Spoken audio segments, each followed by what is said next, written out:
dune weather. Like the wind was so strong, like, on the beach. Like, what are you doing here with your family? This is ridiculous wind.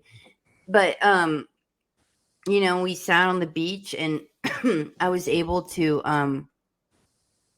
they wanted me to remote view a location, and I did. And what I got from it was, I was like, Julia, just tell them what you see.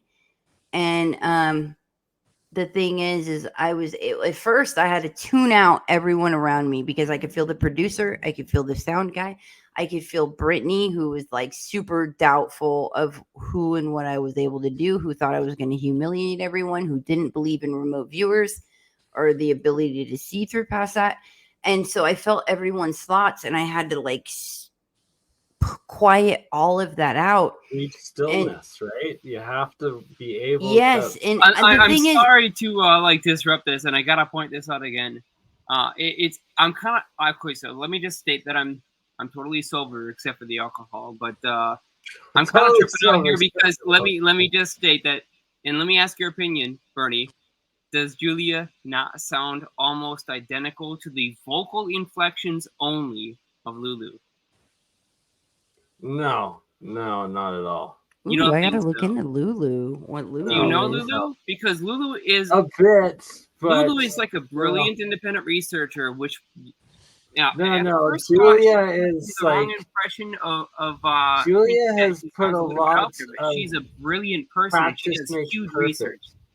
So Lulu can actually trigger on demand. She can walk outside with her cell phone and simply think about this idea that I would love for visitors that are viewing us humans to come in to the view. E5 on contact on camera? I have not actually heard Lulu has done this now 6 times. Last time I talked with her, it was 5 times. And what does she do? She does it again on a 6th occasion. Lulu can literally make contact on demand. Like, she is a walking, living CE5 event. I am not kidding. It's amazing. It took me a while to warm up to it. I had to see it for myself, and then she did it on demand. The vocal inflections are almost identical, and I'm wondering, because Lulu is from Texas, and it's so curious, because there's got to be a similarity here.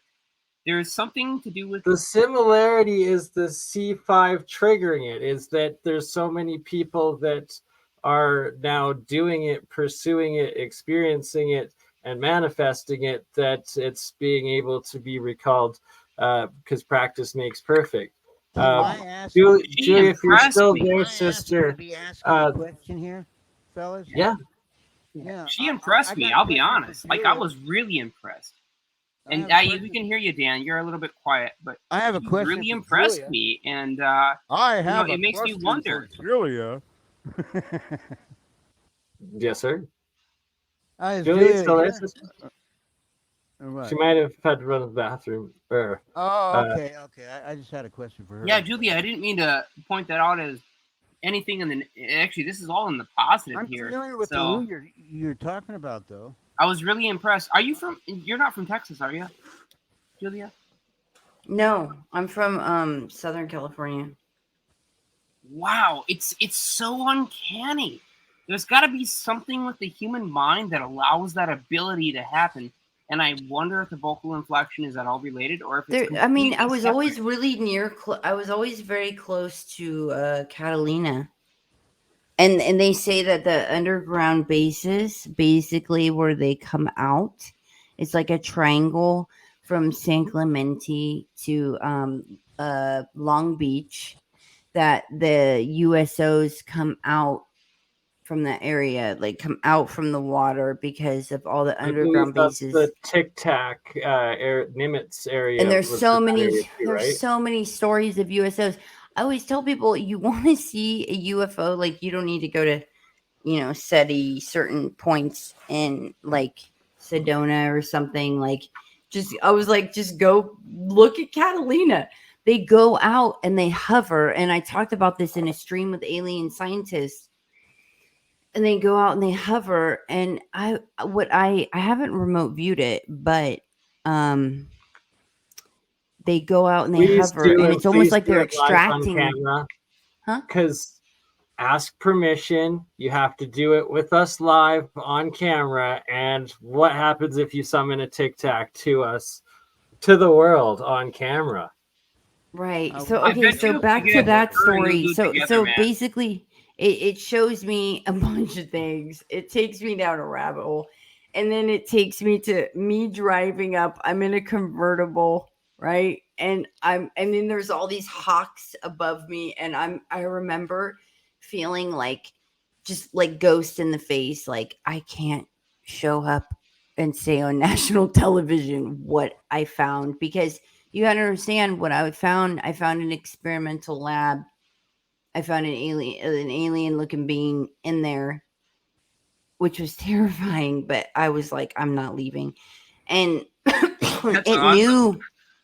knew when I entered. It knew when I was in there, and it slowly turned around.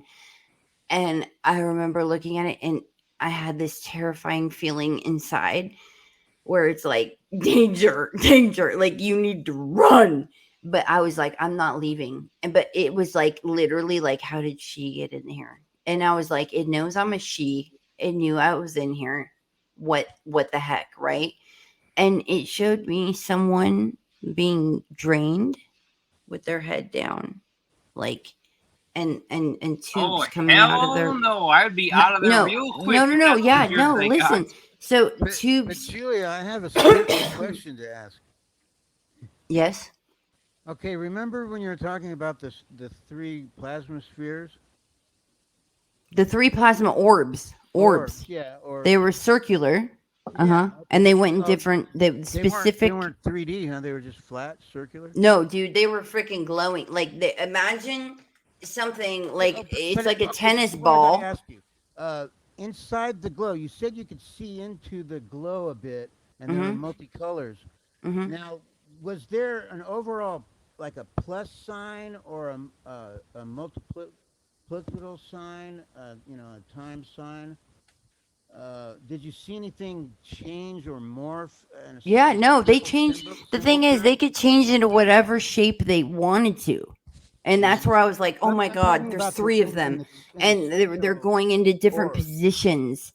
But they would change colors. But it was mainly, the important part was it was mainly pink and purple. But it was a shade of pink I had never seen before. Can you put any descriptors to the shapes? Well, it was, so I can get an electrical dynamic and diagram of it? It was mainly circular, but there was so much going on dynamically that I was trying so hard to remember. Okay, all right, pyramid. Like I was trying to remember their. It was like choreography to a dance. Of this position, that position. Oh my God! And I remember thinking, "Fuck, I shouldn't cuss." F. This should be. This is significant, of like, okay, first it was this, and then it was a square, and because of trying to remember the positions I thought was significant. And then I felt like I was so embodied into those positions, into what they represent, that I was like, okay, memorize it. And then when you're trying to memorize something, it takes you to a different part of your brain. And the most insights I get is from taking my brain. I have trained, you got to understand, I have spent years training my brain. You got to understand, in 2013, I started having visions. And I was shown things, and I was shown symbols and I would look into these symbols that ended up being, I couldn't find anything that were 15th century alchemical symbols. And I was shown formulas, somatics, maps. So I'm taking it back to, but that was my training, right? And so I'm taking, is their formation is a potential formula, is a potential symbol. So I'm trying to memorize that to get to hone that, right? And I also wasn't expecting any of this. I was kind of tired. This dude's next to me who's freaking brilliant. He's like asking, and then I'm trying to disbelief into the what's happening. You know, like you think you want this and then it happens and then you're like, what is it? What is this? So then I'm shown those things and then I'm guided towards things and then I'm guided towards a bunch of enlightening things and then it goes dark. So Then let's it ask goes dark. a really You get critical the question, and duality, this is right? actually an There's no interesting one filter. by Paul Deer 6480. I don't even know how to say that name, so I apologize. But what is your process for remote viewing? Because a lot of people have different mechanisms. You know, Okay. some people use meditation. Some people have a This is what I want to be a big advocate about. All right, I have to come out. I'm not going to BS and be like, look, Cambo, ayahuasca, DMT. I can't say that. I haven't. I was always aggressively guided against that. So I want to be an advocate.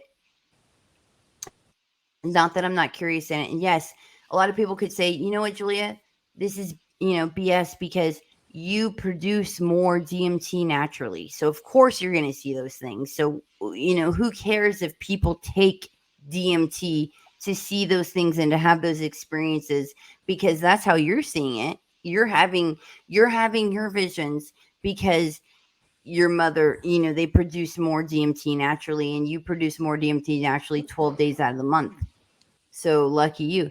But so how dare you speak out against that? But I feel like, because I've met Graham Hancock. I think he's wonderful. I think his wife is wonderful. Oh, really? That's awesome. And I think, in fact, a week ago, oh my God, I can't believe I'm going to say this. A week ago, I went on, I saw that people were saying on the Schumann Resonance group, they were like, look, they say, they're like, look, I've been having a lot of intuitive dreams. They said, anybody else having really intuitive dreams? And then I was like, oh my gosh, I had this dream that an owl came. Okay, I have a white owl that goes where I go. I tell people that. They don't believe me until they see it for themselves. And Robert Potter, like he has a conference in Mount Shasta. He saw, like, I think he was like, yeah, there's a white owl that follows you. Okay, Julia.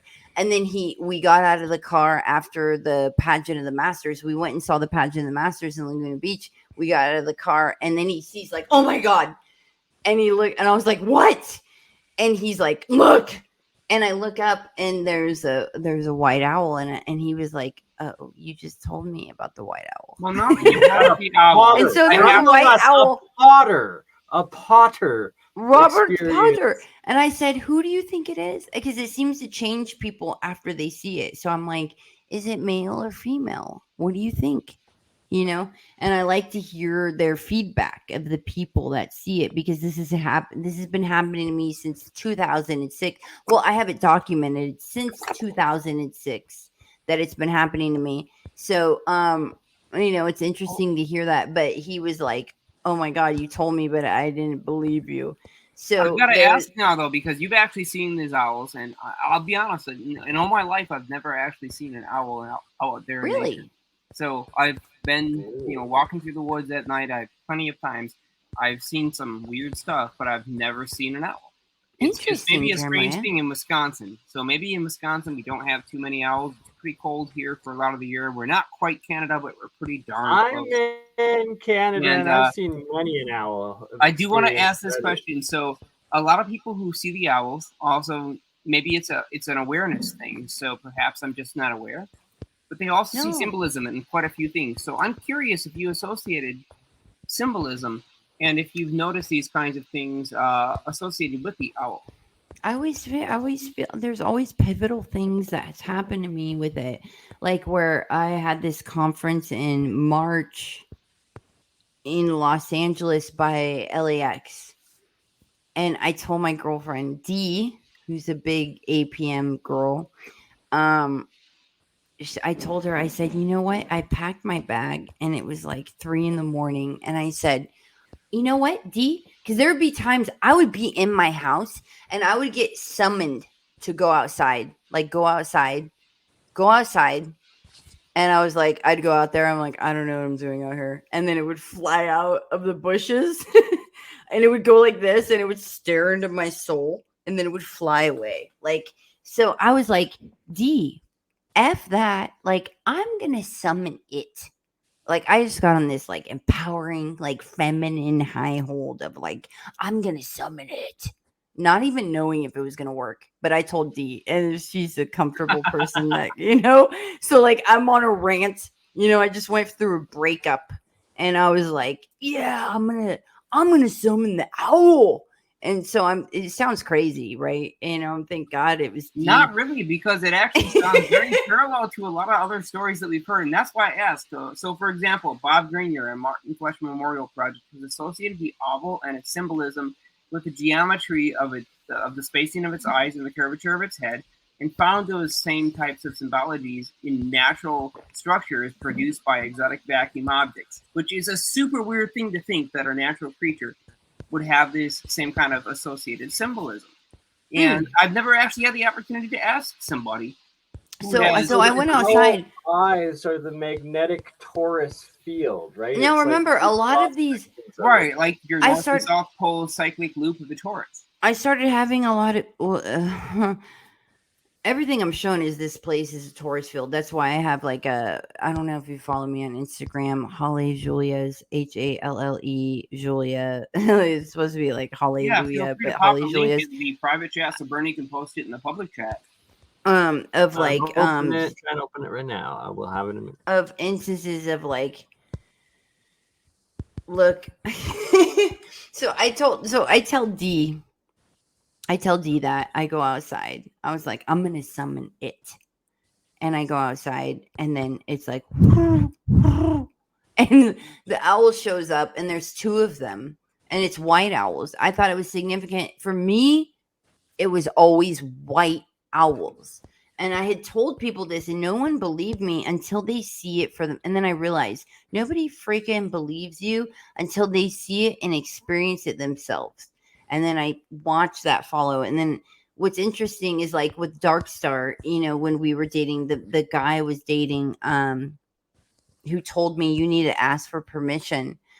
He took me to introduce him to his friend who in a city, and then took me to introduce him to a place where there was like a lot of marijuana being grown or whatever.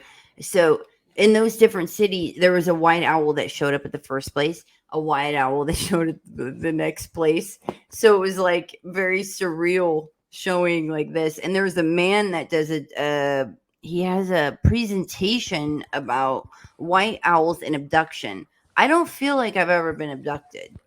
I feel like there's things that view me and all that, but I'm very sensitive. And I feel like I would know that, but he does a presentation about owls and abduction. What I'm talking about here. So I went out in March of this year. I was like, D, I'm going to summon this thing. She happened to call me. I just packed my bag to go to this conference in by the LAX. And then I went outside, and then it was two white owls showed up. And I took video of it because I wanted to show other people. I think when we see something or we have certain insights on things, we want to then have other people experience that, right? So there was that. But back to the whole the things I was shown about the inner earth, that was absolutely profound. I was forever changed by that. I came across a lot of darkness, and I had to understand it. And I have a hard time because somebody could have me look into their past themselves and their soul or whatever. And I struggle to deliver bad news big time. So could you say that you're almost an advocate of this idea that perhaps the earth is quite a bit different than what we perceive, and it may in fact have an internal structure? That's one of the main things I wanted to get across. Like, I was like, I don't want this foo-foo stuff. I want to see the design of this place, right?